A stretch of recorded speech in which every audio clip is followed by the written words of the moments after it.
দ্রুজবা pipeline দিয়ে Hungary ও স্লোভাকিয়ায় তেল সরবরাহ বন্ধের ঘটনায় ইউক্রেনের ওপর ক্ষোভ উগরে দিয়েছে রাশিয়া। বৃহস্পতিবার রুশ পররাষ্ট্র মন্ত্রণালয়ের মুখপাত্র মারিয়া জাকারোভা বলেন, কিয়েভের এই পদক্ষেপ সরাসরি সংশ্লিষ্ট দেশগুলোর সার্বভৌমত্বের ওপর আঘাত। রাশিয়ার দাবি, ইউক্রেন ইচ্ছাকৃতভাবে এই সংকট তৈরি করছে, যা পুরো ইউরোপ মহাদেশের জ্বালানি নিরাপত্তাকে বিপন্ন করে তুলেছে। কিয়েভ শাসনের এই কর্মকাণ্ড হাঙ্গেরি ও স্লোভাক কর্তৃপক্ষের মধ্যে তীব্র ক্ষোভের সৃষ্টি করেছে। তবে ব্রাসেলসের নীরবতা আমাদের অবাক করে না। কিয়েভ যাই করুক না কেন, ব্রাসেলস তাদের নিন্দা করবে না, কারণ কিয়েভ তো ব্রাসেলসের টাকা দিয়ে এসব করছে। দ্রুজবা পাইপলাইনে হামলার মাধ্যমে জ্বালানি যুদ্ধের পাশাপাশি এবার সরাসরি সেনা মোতায়েন নিয়েও চলছে উত্তপ্ত বাক্য বিনিময়। ইউক্রেনে ব্রিটিশ সেনা মোতায়েনের পরিকল্পনায় তীব্র সমালোচনা করে মস্কো জানিয়েছে, এমন পদক্ষেপ যুদ্ধকে আরও প্রলম্বিত করবে এবং দেশগুলো রাশিয়ার বৈধ সামরিক লক্ষ্যবস্তু হিসেবে গণ্য হবে।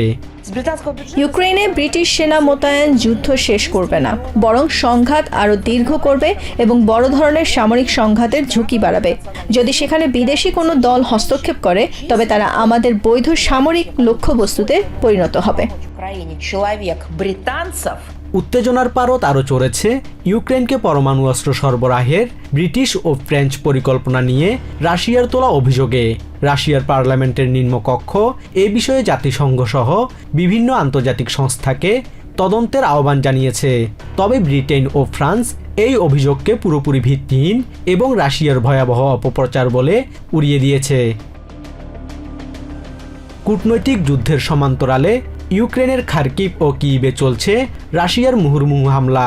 বৃহস্পতিবার রাশিয়ার ড্রোন ও ক্ষেপণাস্ত্র হামলায় খার্কিভে 7 বছরের শিশুসহ অন্তত 14 জন আহত হয়েছেন।